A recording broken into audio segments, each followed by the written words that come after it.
For almost 3 months now, I've been researching the applications of modified clay, a type of clay that can help us solve a massive ecological problem, harmful algae blooms.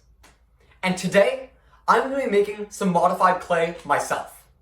Hey, I'm Alyan, and I'm once again experimenting with microalgae. Now, before we get into this, let's go over what modified clay is and why it's so good at grabbing algae blooms out of water. Modified clay is essentially just clay that has substances added to it that make it positively charged. Now, the clay I'm going to be using is right here, 5 kilograms of pure bentonite clay, straight out of Benton, Wyoming. And what's really great about this clay is that it has, at the microscopic level, multiple layers stacked on top of each other, which are great for grabbing algae out of water because they act a bit like a molecular sieve. Now, the other thing I got delivered to my house was a small package of chitosan, which is essentially a type of protein that, when you add it to this clay, makes it positively charged.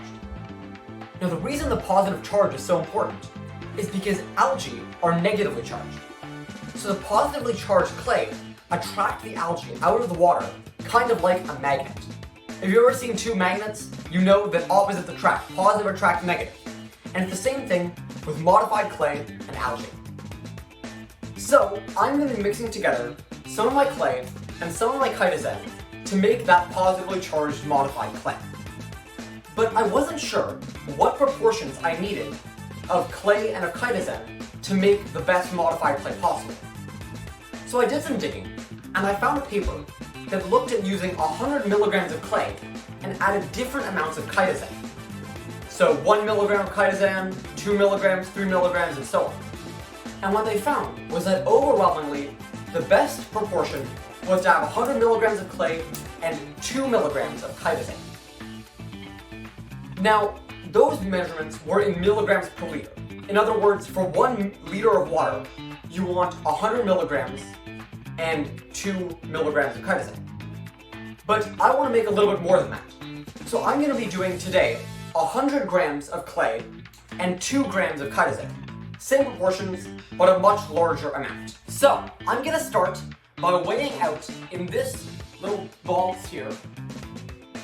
So I'm going to start by weighing out in this little bucket here 100 grams of my bentonite clay.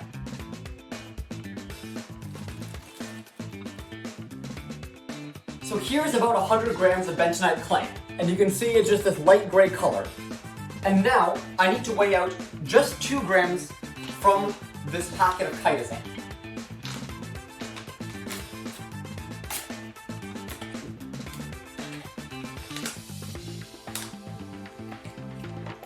Okay, so here is 2 grams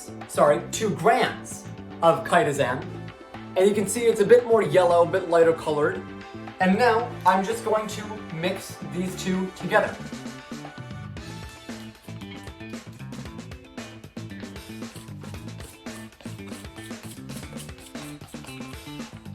I'll use this spoon to actually stir them up.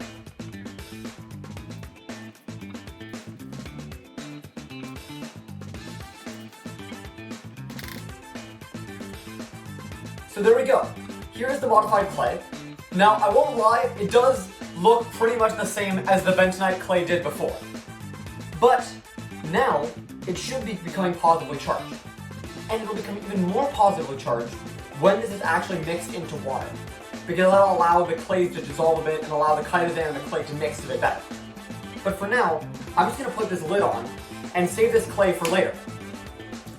So, in future videos, I'm going to be using this clay to actually absorb algae from water, and hopefully demonstrate that this positively charged chitosan modified clay can be used to absorb that algae and solve the problem of algae blooms.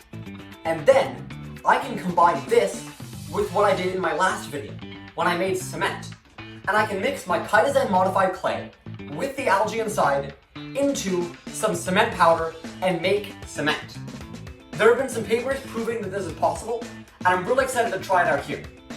So, if you want to see more of this kind of stuff, mixing clay with cement, mixing clay with algae, all of that great stuff, make sure to follow on LinkedIn, subscribe on YouTube, And as always, I'll see you in the next one.